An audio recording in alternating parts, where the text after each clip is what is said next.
भगवान शिव की मौन शक्ति, समय, भक्ति और भाग्य की कथा।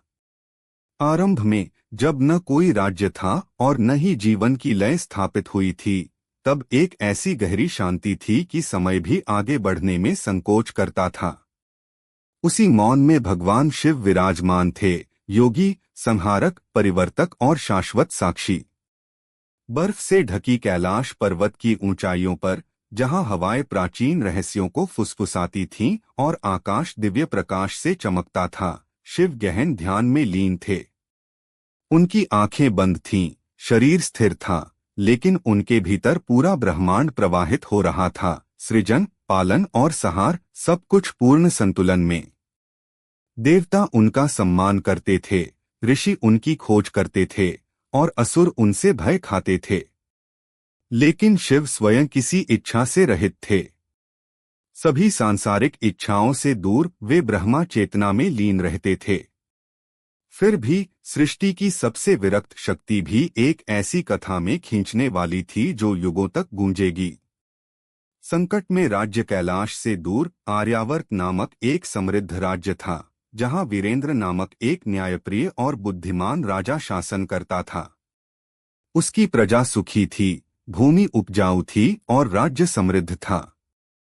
लेकिन इस शांति के नीचे एक बढ़ता हुआ संकट छिपा था। पास के जंगलों में अंधक नामक एक शक्तिशाली असुर उत्पन्न हुआ था। साधारण असुरों से अलग अंधक अंधकार और महत्वाकांक्षा से जन्मा था।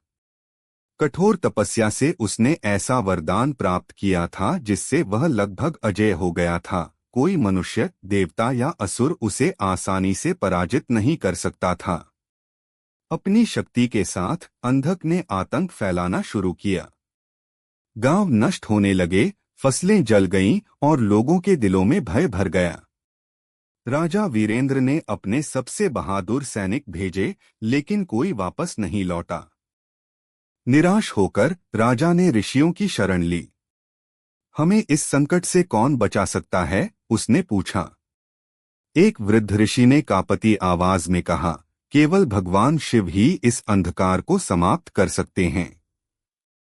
लेकिन उन तक पहुंचना आसान नहीं है। उनका आशीर्वाद केवल सच्ची भक्ति वालों को मिलता है। राजा समझ गया कि क्या करना होगा। भक्ति की यात्रा।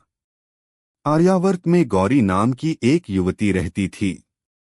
वह न तो योद्धा थी और न ही रानी, लेकिन भगवान शिव के प्रति उसकी आस्था अटूट थी। हर सुबह वह अपने घर के पास एक छोटे शिवलिंग पर जल चढ़ाती और पूरी श्रद्धा से उनका नाम जपती।